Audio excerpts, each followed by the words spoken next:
Pare, I'm really glad you're okay. I just hope wala kang brain injury para tuloy-tuloy ng pag-recover mo. But we just have to wait for a couple of more tests para malaman lang talaga natin na okay ka. Then I'll probably clear you na rin. Yun na lang ang kulang. Just don't forget to take your medication. Magpapahinga ka lang mabuti, ha? Salamat, pare. RJ, you're awake!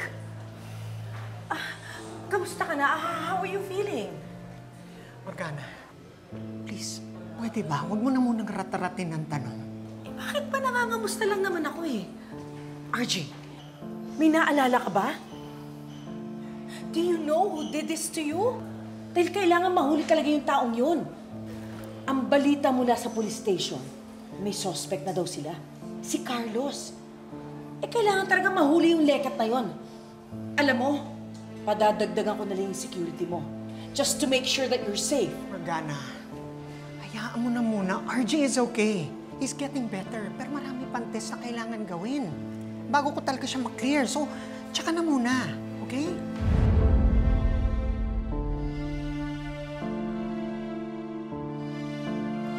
RJ, are you okay? Ay! Well, this is confidential, Fidel. But I'd like to take a paternity test. 0%? Hindi match si Zoe at saka si Annalyn? Are you sure complete ang specimen? Yes, Doc. May specimen from Zoe's mother and Annalyn's mother. Ibig sabihin, hindi sila magkapatid? May paternity test na kami ni Annalyn. Nag-match kami. You look terrified. Dahil ba may secret ka? Wala akong sikreto. Robert, will you please stop manipulating me? Then hayaan mo kami magpa-DNA test ni Zoe.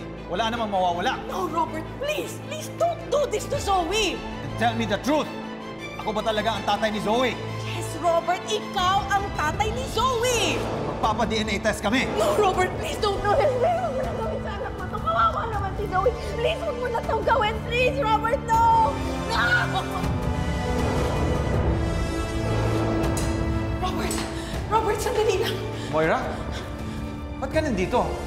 Ba't mo ako sinusundan? Robert, alam mong nandito si Zoe. Huwag mo na sasabihin sa kanya para mo ng awa. Nandito si Zoe? Huling-huli ka na, Moira. You better tell me the truth and then I'll stop. Robert, I am telling you the truth. Halatang-halata na guilty ka, Moira. You tell me the truth. Kung hindi, ako maghanap ng sagot. Eksakto nandito si Zoe. Robert, please, huwag mo na idama yung anak natin! Nauubos sa pasensya ko sa'yo, Moira! You answer me! Anak ko ba si Zoe? Answer me! Hindi! Hindi mo anak si Zoe! I'm so sorry, Robert. Sino ang tatay ni Zoe? Sino?